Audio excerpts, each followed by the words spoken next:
Ladies and gentlemen, Tesla sold off 5.5% today, despite good news. That tends to be the trend lately, no matter what happens. If there's any lick of bad news or markets are generally risk off, it doesn't really matter what Tesla does, what the news is, anything like that. The stock just gets killed. Now, here in this video, I will go over where we currently are with Tesla. We're in a very interesting position over the next 48 hours. And the 48 hours upcoming are going to be critical for what comes next for Tesla. As I've said on this channel, I don't know if Tesla's going to go higher. I don't know if the stock's going to go lower. Okay? Anyone that says definitively they know anything, you probably shouldn't listen to them. With that said, I do think we're going to see a big move over the next 48 hours. Literally, the thumbnail of the video last night was Tesla stock, big move coming. Today, you moved 5.5%. That does not explicitly say it's going to be an upside move. It could be a big downside move. That's what, after today, is starting to suggest. As I said in yesterday's video, the technicals for Tesla looked good. But I do think the economy is likely to weaken further from here. And that's what is going to put pressure on Tesla, on high beta stocks, on growth stocks, on momentum stocks. You could see today, the MTUM ETF, this is the momentum ETF, Tesla, right, Carvana, momentum stocks are going to be within this, was down almost 2%. XLP consumer staples were up 1.4%, or at least for this ETF. And Tesla had a big down day. Really, anything high beta, high growth, unprofitable, had a bad day today. Over the next 48 hours, that could be amplified. Now, the technical picture has broken down a little bit for Tesla, although it's still largely intact. You can see here, let me go ahead and refresh this chart. You could see that we did find some support today at this trend line, which is a great sign. And we did extend lower to about $266 at one point today, closing at $272.34. It could have been a much worse close, but obviously the price action today did not look great. Even what you're seeing here in after hours, the S&P is moving down another, 0.05%. Not a big move. Not a big move. But if you look at TLT is also selling off even further. There's something weird going on here. It really feels like Wall Street's starting to worry about stagflation. A stagnating economy, meaning the Fed would be cutting, but with high inflation, that could prevent them from cutting. So it's taking stocks lower, and it's taking bond yields higher, which is, again, not exactly great historically for Tesla. Historically, when bond yields go up, Tesla doesn't tend to do very well because they are such a high, borrowing company. Tesla doesn't borrow money, very rarely, right? But their customers, about 80% of cars are financed. And every day those yields go up, it makes it a little bit more difficult to get financing on a vehicle. So here in this video, we will discuss some of the news coming out here in after hours, some of the big news of the day today, even some news that came out at about 3 p.m. today that sent markets even lower. You were kind of trending lower all day, and then this news came out. And you did go lower on this, and it has to do with tariffs in Europe. I will also go over the next 48 hours and why it's so critical. Even coming tomorrow morning is going to be very important. The big day is really Friday, but tomorrow also is very important. And overall, just my expectations of what we could see out of Tesla over the next 48 hours.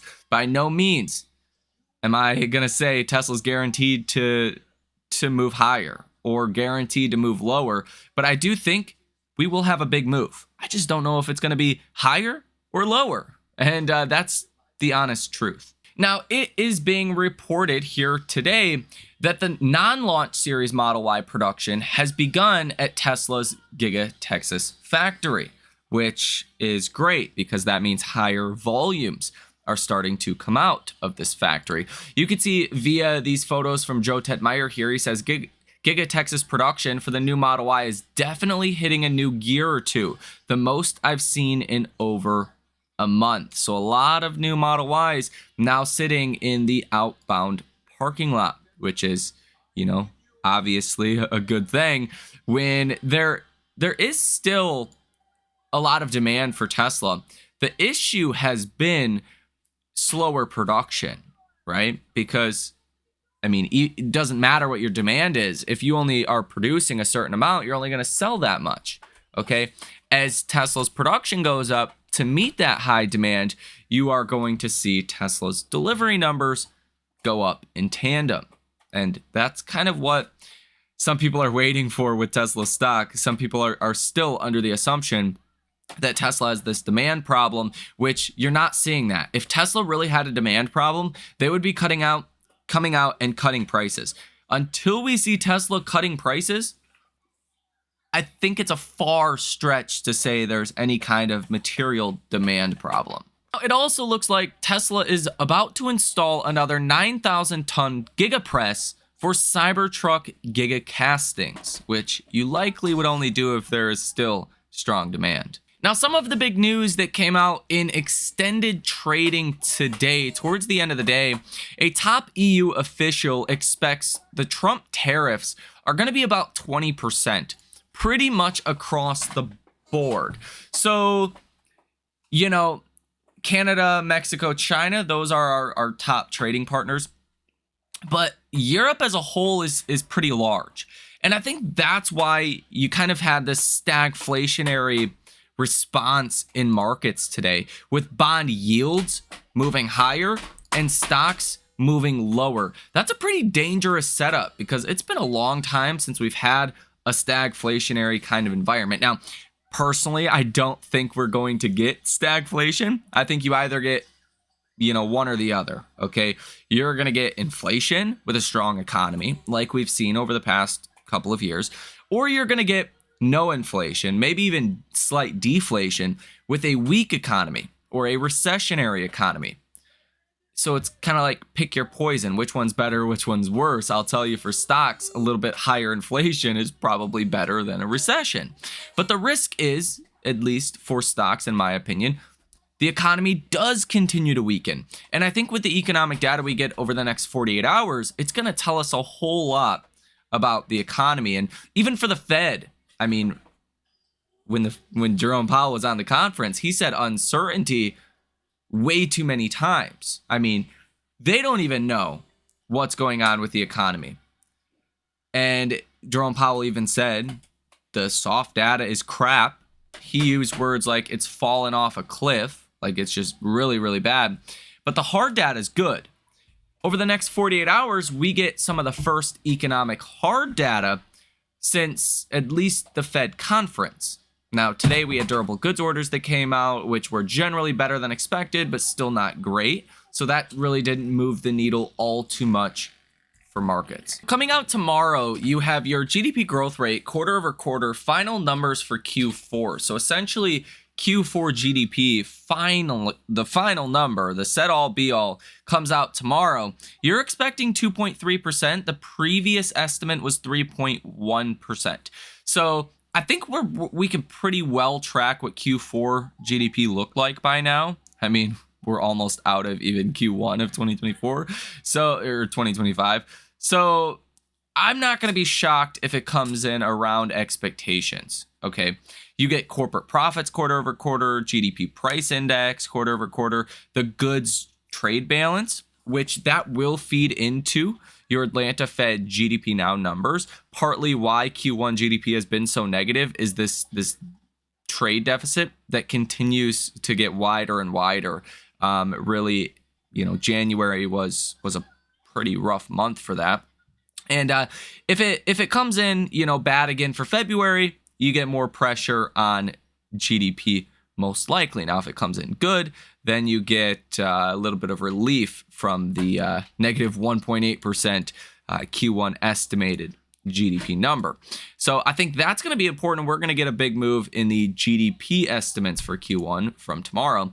You also get initial jobless claims, expecting that at 225,000. Last week it was at 223,000. Again, if that goes higher, if that spikes, then that's something Wall Street's going to care about. If it doesn't and it still is coming in the 200,000s, well, that's not super low, but it's not super high at the same time. So it kind of puts you in a weird kind of middle ground. You also get wholesale inventories month over month, advanced data for February. That also feeds into your GDP report. Pending home sales month over month and year over year, Fed composite index, manufacturing index, and some bond auctions. You do get a 7-year bond auction, as well as a speech from Fed Barkin that will be coming out. So you kind of get a mix of hard data tomorrow, as well as soft data. The hard data is really what we want to watch, because that's what's going to make the Fed respond. The Fed, if they were listening to the soft data, they would be cutting rates right now. That's true. The soft data is terrible, as Jerome Powell said, but the hard data is not yet. Now, Friday is really the big day for hard data. We do get core PCE month over month, expecting 0.3%. Not going to be shocked if it comes in line with that, since we already have the inputs to PCE. Personal income month over month is expected at 0.4%. That's down a lot from last month's reading of 0.9%. Personal spending month over month, this is the big one because it's such a large portion of the economy. You're expecting 0.5%. Last month was negative 0.2%. As I've explained here on this channel before, you have never gotten 2 months of negative personal spending, okay? So if you, well, you have not, at least since the COVID crash. And it's very rare outside of recessions that you have 2 months of negative personal spending, because, I mean, it's pretty hard for GDP to be positive if 70+% of the economy is people spending money and you're declining there, right? So that's the big data on Friday. And that's why I think we're going to get such a big move, likely in the bond market as well as the stock market over the next 48 hours. If things come back and we get, 0.5% month over month personal spending, not a big deal. We're still positive for the last 2 months. But if that number comes in negative, you could get a gap down in markets. You could have a situation where fear really starts to come back in a way that we have not seen now, at least for a week or two. Because one of the things that I've been warning about is we got this initial drop on markets. You bounced a bit, and it looks like a bear market rally. If we take a look at where the SPY closed today, you closed below your 200-day moving average, pretty solidly below that, like $2 or so below that. You did flush, and you were down $3 below that at one point. You did retrace a little bit of that into the close. But what you've essentially done is reset your momentum, right? So you've reset the momentum to more neutral, but you're still down 7% from all-time highs. So what can happen here, and what you see during bear market rallies, is you'll get this momentum reset, and then stocks will fall, hit a new low, and the RSI won't hit a new low because you've already reset it. Same is true when you look at something like the VIX. And, we did see a bit of a VIX spike today, but the VIX is down a lot from where it was in the 28s, 29s, just a couple, days ago, essentially. You're down to 18.33. There's not a lot of fear out there, but you're still down 7%. If fear comes back into markets, you could see a pretty rapid move lower. And even still then, the VIX probably is not going to be at 29. The RSI is not going to be oversold again. So you now have room to fall. And also what I see that is kind of unnerving for the bulls is TLT, the relationship between TLT and stocks, right? Bonds and stocks. Normally, if there's fear on a day like today where the S&P was down over 1%, you would see TLT catching a bid. You would see people buying TLT. They're not. That means they're not that fearful. If they're not that fearful, that means you still have downside risk in markets, that this correction may not be over. So what you'd actually want to see if you are a bull is some demand coming in to the bond market. Now, some of those stagflationary fears could be kind of withholding that a little bit. But when fear does come into markets, you will see TLT move higher on these red days. And that's better sign of maybe the corrections coming to an end. But you have not seen that.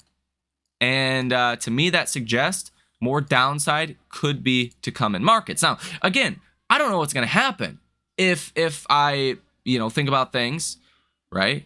We haven't gotten good data from the consumer. Personal spending could be negative again.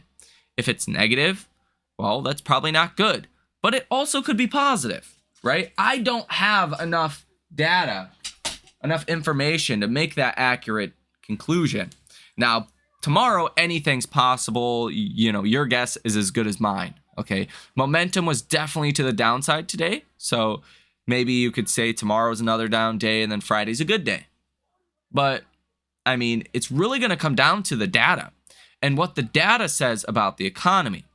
Now, the hard data that we get over the next 48 hours, again, could influence the Fed.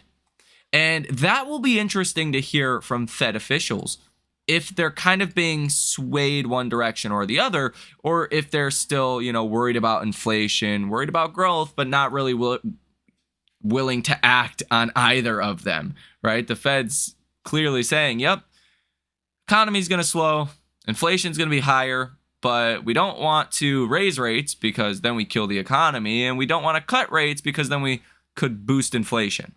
You're in this weird middle ground. And when something breaks, I think it's going to break big to the upside or to the downside. And I think that is true with Tesla, but just on an amplified basis, since Tesla has a beta that's like 2.5 times what the S&P does. Okay, so from a technical perspective on Tesla, you're above your trend line. At one point you were not. You closed above that. That's actually a pretty good sign. That's actually a sign of strength. But if the markets fall through, as it looks like we definitely could be in the process of doing, Tesla's not going to, just go up in that environment. Tesla's going to get sold off again, like 5.5% like we've seen today. There was no justifiable logical reason. There was no news that explains that. It was just that the markets were very weak, so Tesla got sold. That's what happens, okay? So if things are not good this week, you could be in the 230s by the end of this week, okay? That's the kind of move that I'm expecting. So when I say I think a big move's coming, that would be a downside move of 15%, okay? Now, I also think if this week is a good week, the next, 2 days, we literally have 48 hours here, I think Tesla could also be in the 300s. It could be a $310 stock by this Friday. That would be upside of 14.5%. If something extreme were to happen, like something really good, then you could probably rise 20% in the next 48 hours. Then you'd be at $325. Those are the kind of moves I'm expecting. I'm not expecting Tesla's just going to stay at these prices into Friday. I think the data's too big. I think there's too much, momentum behind this market.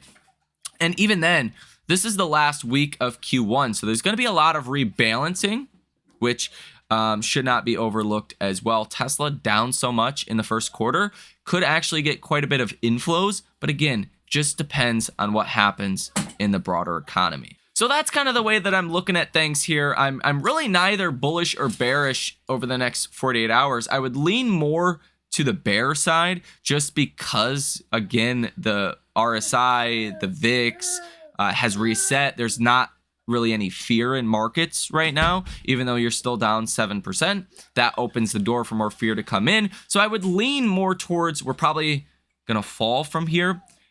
But then again, I don't know what the data is going to look like. But I want to make it clear, over the next couple of months, I think the downside risk is way more than the upside risk. Again, even what Barclays said today, you could see the S&P at 4,400. If tariffs eat into margins without even going into a recession. So no recession, you could see the S&P fall over 22% from here. I mean, imagine what a recession could look like. In the alternate scenario, you could see the S&P, they say at about 670, which is about 18% upside from here. I think that is way optimistic. way, way, way optimistic. At best, I think you get back to 6,200, maybe 6,300 by the end of this year if the tariffs are not as bad as feared. So let me know what you guys think about this down below in the comment section. Have a fantastic rest of your day, and I will see you in the next one.